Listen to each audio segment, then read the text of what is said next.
Magandang gabi, pambungad sa ating newscast.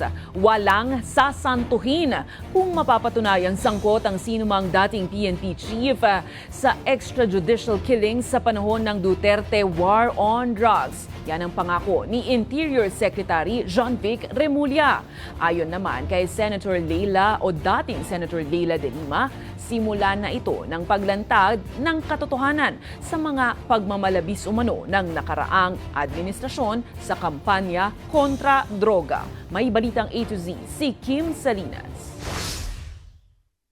There are no sacred cows in this institution and in this investigation. Ito ang pahayag ni Interior and Local Government Secretary John-Vic Remulla ukol sa pagbubunyag ni dating PCSO General Manager at retired Police Colonel Ruhina Garma. Ayon kay Garma, sa pagdinig sa Kamara noong Biyernes, alam umano ng mga nagdaang pinuno ng National Police ang katotohanan sa likod ng madugong drug war sa ilalim ng administrasyon ni Pangulong Rodrigo Duterte. Partikular kung paano ito kinopya sa extrajudicial killing sa ilalim ng Davao Death Squad noong mayor pa si Duterte.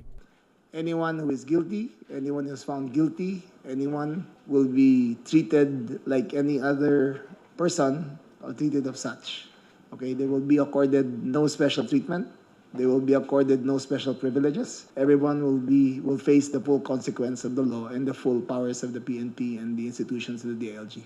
Ayon kay Philippine National Police Chief Romel Marbil, bumuo na ang komite na mag-iimbestiga sa mga dating PNP chief habang hinihintay ng PNP ang buong report mula sa House Quad Committee. Meron na po kaming committee na to really investigate po dun sa all the allegations being made by Colonel Garma regarding po dun sa EGK and other matters, no?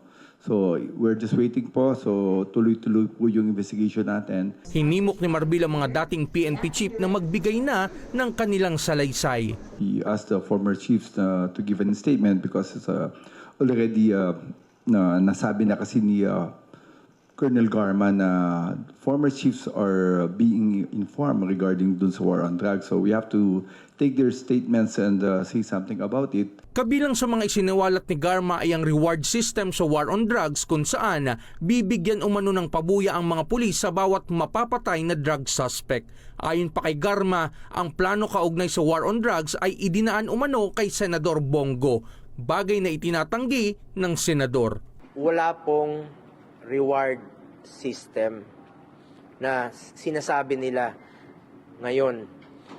Masyado pong baseless accusation po ito. Giit pa ni Go, imposible umanong konsintihin ni dating Pangulong Duterte ang extrajudicial killings. May sinabi ba siya na patayin mo ito? Wala pong ganong abogado po si dating Pangulong Duterte. Dati po siyang prosecutor. Hindi siya nagbibigay po ng instruction na illegal.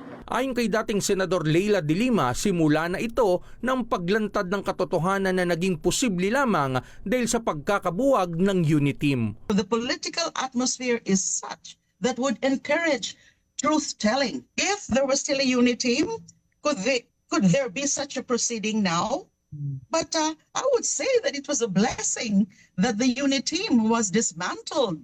Because people are now getting emboldened. Ibinunyag ni self-confessed drug lord na si Kerwin Espinosa sa Kamara na pinilit siya ni dating PNP Chief Ronald Bato de la Rosa na idawit si De Lima sa isyu ng illegal na droga. Ayon kay De Lima, pinag-iisipan na niya ang pagsasampa ng kaso laban kay de la Rosa. Para sa Balitang A to Z, Kim Salinas.